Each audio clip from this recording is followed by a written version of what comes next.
They told him he was living in garbage, a rusted-out 1994 Dodge Ram van with a cracked windshield, bald tires, and a sliding door that did not slide anymore, was parked on the same dead-end street where Marcus Webb had been invisible for 3 years. The neighbors called the city. The city sent notices. Even the other unhoused people on that block looked at that van and shook their heads. Nobody saw what Marcus saw. Nobody understood what he was already building. And when they finally did see it, when they finally had to look, not a single person in that neighborhood was prepared for what a man with nothing but time, ingenuity, and an unshakable refusal to disappear had quietly constructed from everything the world had thrown away. What Marcus built in that van did not just shelter him. It forced an entire city to reckon with what it means to truly have a home. Picture this. It is an overcast Tuesday morning in a mid-sized American city, the kind of city that has 3 Starbucks locations downtown and a tent city 2 miles east. The kind of city that passes resolutions about affordable housing at council meetings and then approves another luxury condo development before the ink is dry. Marcus is crouched on the asphalt beside the van, a salvage cordless drill humming in his hand, a bucket of mismatched screws sitting beside his knee. He is 43 years old. He was a licensed electrician for 11 years before the company folded, before the apartment he could no longer afford alone became someone else's, before a cascade of events that most people are genuinely 1 or 2 bad months away from experiencing themselves, reduced him to sleeping in the back of a van he bought for $800 cash from a man who thought he was doing Marcus a favor by not charging him more. The van smelled like motor oil and mildew. The ceiling lining sagged like a wet paper bag after a rainstorm. Rust had eaten through one corner of the floor panel near the rear doors. There was no insulation, no lighting, no storage, no dignity by any standard the world uses to measure such things. Just a hollow metal shell with wheels and a title in Marcus Webb's name. But Marcus Webb had spent 11 years running wire through walls, reading load calculations in the margins of blueprints, and solving electrical problems that stumped men with engineering degrees. He did not look at that van and see junk. He looked at it and saw a blueprint that nobody else had thought to draw yet. Have you ever driven past someone living in a vehicle, a car, a van, an old RV with a cracked windshield, and felt that uncomfortable pull to look away? Not because you did not care, but because looking too long felt like it cost something? Drop that in the comments, because what you are about to discover about what one man built with almost nothing is going to permanently change the way you see that moment. And it is going to change the way you think about what a home actually is. Here is what the modern housing system will never say out loud. A roof costs more now than it ever has in American history. The median home price in the United States has crossed $400,000. The average one-bedroom apartment in a mid-sized city runs over $1,300 a month. And in coastal cities, that number doubles. Wages have not kept pace. They have not come close. And the fastest growing population of newly unhoused people in this country is not teenagers or the chronically mentally ill or people in active addiction. It is working age adults between 35 and 55 who lost income during economic disruption and simply could not claw back fast enough before the math turned fatal on them. These are people with skill, with work histories, with knowledge accumulated over decades of showing up and doing the job right. People exactly like Marcus Webb, who once pulled 6 figures running commercial electrical systems and found himself, through a sequence of circumstances nobody sat down and planned, sleeping on a foam pad in a parking lot, invisible to the city he had paid taxes in for 15 years. The system did not catch him. The system generated a notice to move along. And here is where it gets worse. The city Marcus lived in spent, in the previous fiscal year alone, more than $2 million on homeless encampment clearances. That means they paid workers, supervisors, vehicles, and overtime to travel to locations where unhoused people had set up and throw their belongings in a truck, not to house them, not to connect them with services that worked, to move them, to make them someone else's block's problem. In that same fiscal year, the city built 0 new units of affordable housing. Not one. The shelter system they pointed to as a solution offered a 9 p.m. mandatory curfew, no secure storage for personal belongings, and a rule requiring all residents to leave the building by 7 in the morning, regardless of whether they had a job interview, regardless of whether they were sick. For someone trying to rebuild a life from the ground up, that shelter was not a solution. It was a revolving door with fluorescent lighting designed to keep people moving without ever letting them arrive anywhere. Marcus went twice. He left after the first night each time. He went back to the van. He got out his composition notebook, and he started to build. The first thing Marcus addressed was insulation, and this is where his 11 years of trade knowledge started working for him in ways nobody watching from the outside could have anticipated. He understood something that most people do not. A metal vehicle cabin is one of the least thermally stable enclosures a human being can occupy. Metal conducts heat and cold with almost no resistance. On a 90-degree summer afternoon, the interior of an uninsulated metal van can reach 140 degrees within 30 minutes of sitting in direct sun. On a winter night below freezing, it becomes a refrigerator that does not turn off. Marcus had watched insulation go into enough commercial builds to know exactly what he needed. He pulled 2-inch rigid foam board from a construction dumpster 2 blocks from a new condo development going up on the east side of the neighborhood. And the irony of that was not lost on him. He cut each panel with a box knife he had carried in his tool bag for a decade and never sold. He dry-fitted every single piece before committing to placement, the same discipline he had used wiring server rooms, where a mistake meant a 6-figure callback. He sealed every seam with foil tape, also salvaged. Think about what insulation is actually doing. It is not generating warmth or coldness. It is breaking the chain of thermal transfer, interrupting the conversation between the air inside your space and the air outside it. Every sealed seam is another sentence of that conversation that never gets finished. When Marcus completed the walls and the ceiling, the interior temperature of that van on a hot afternoon dropped by nearly 20 degrees. He verified it with a thermometer he found at a thrift store for 50 cents. 20 degrees of difference for materials that cost him nothing but time and attention. The second layer was structure. Marcus built a sleeping platform from reclaimed 2x4s, the kind that renovation crews toss by the armful into open dumpsters, elevated 14 inches off the van floor, high enough to create usable storage beneath without sacrificing headroom above. He notched the joints the way a carpenter would, not the way someone improvising would. He leveled the frame with a torpedo level he had carried for 11 years and never once considered selling, even at his lowest point.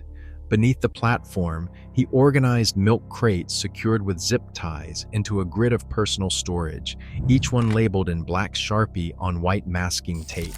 Clothes in one, tools in another, documents, his electrician's license, his identification, his birth certificate, sealed in a Ziploc bag, in a third, food supplies in a fourth, his whole life categorized and reachable within arm's length of where he slept. On a plywood shelf above the cab, cut to the exact interior width of the van, he kept his books, 11 of them, an electrical code manual, a carpentry reference, 2 novels he had read 3 times each, a Bible his mother had given him, and the composition notebook, the same one he had used since the beginning, in which he wrote, every single night before he turned off his light, a list of what he had accomplished that day. Not what he still needed, not what was still broken or missing or out of reach, what he had done.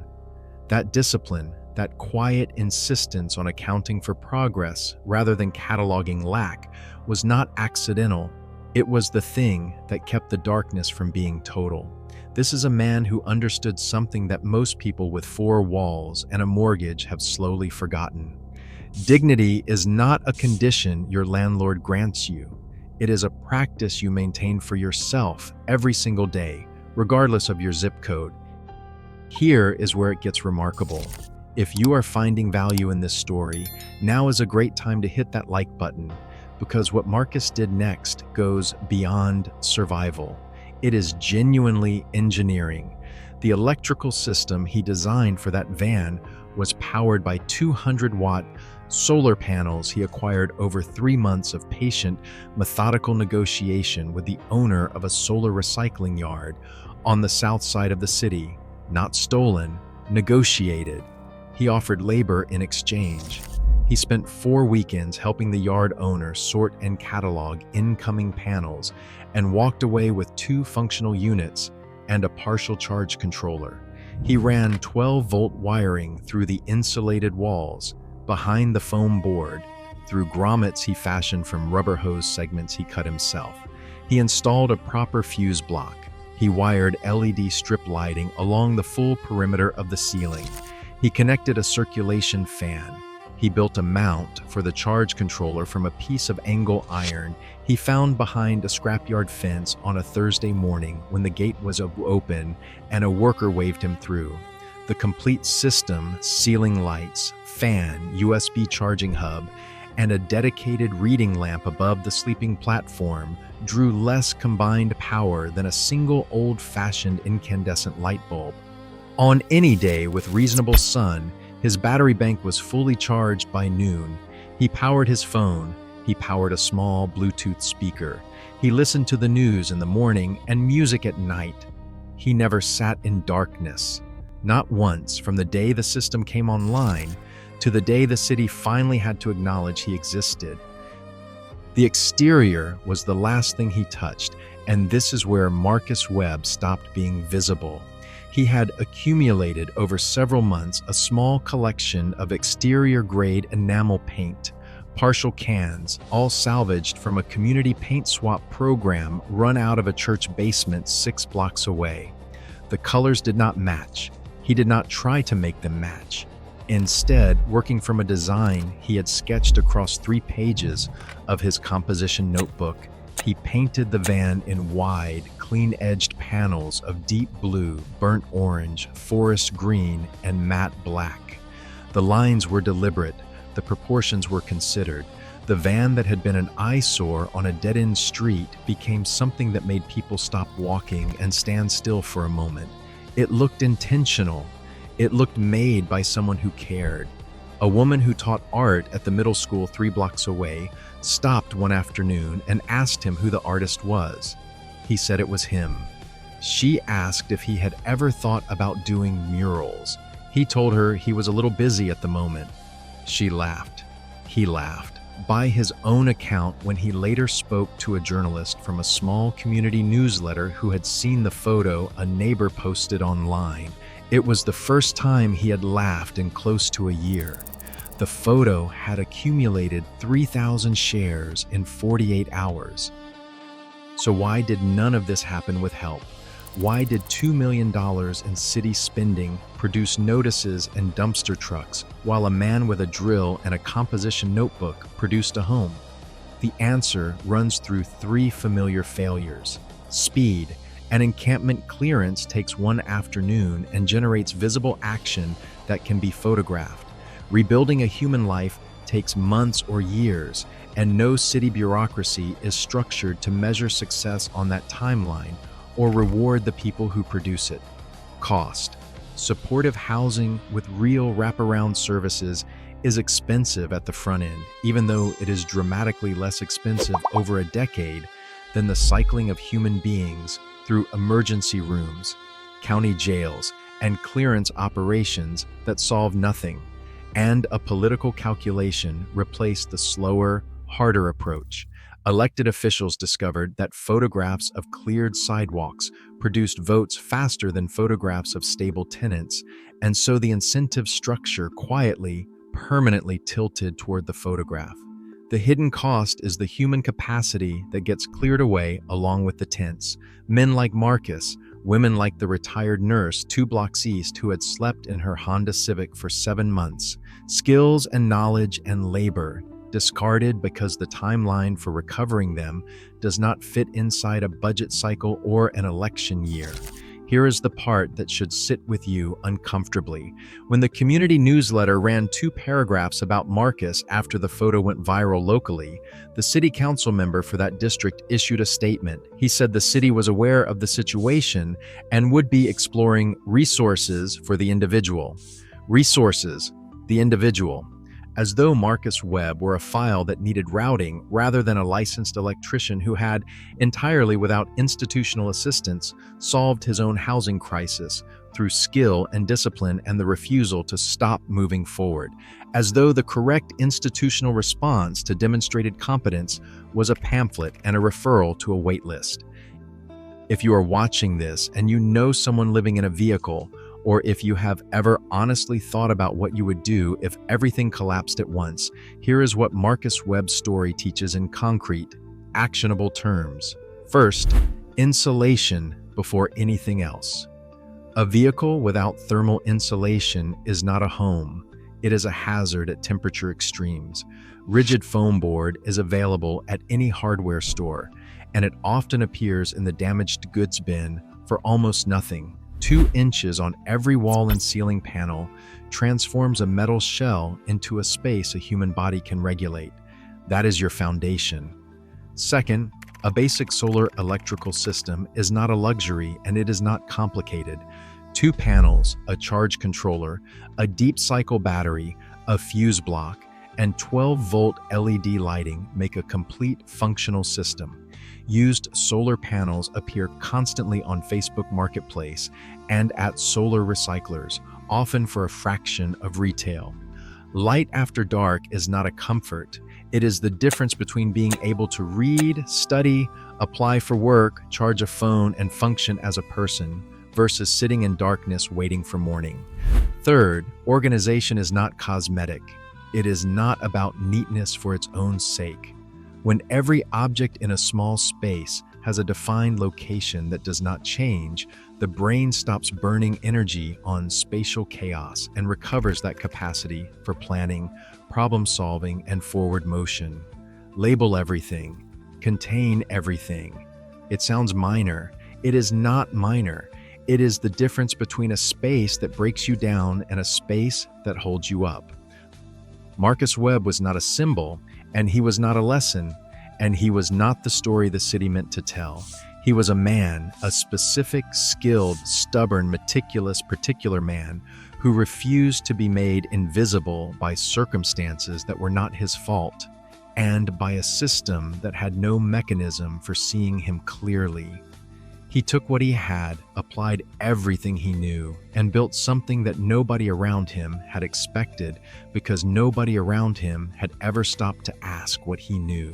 He was a master of his own space, an engineer of his own survival.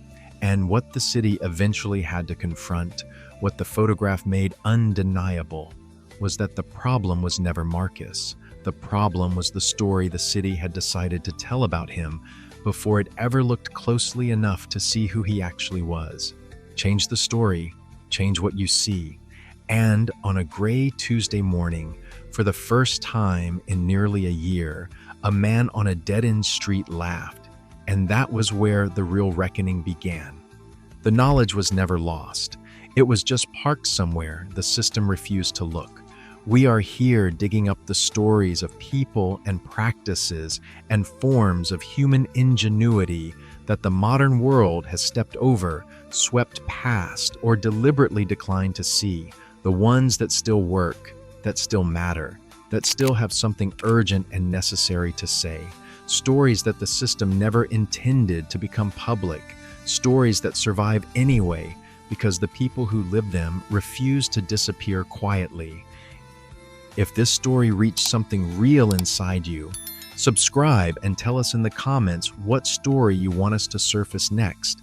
There are more Marcuses out there, and every single one of them deserves to be seen.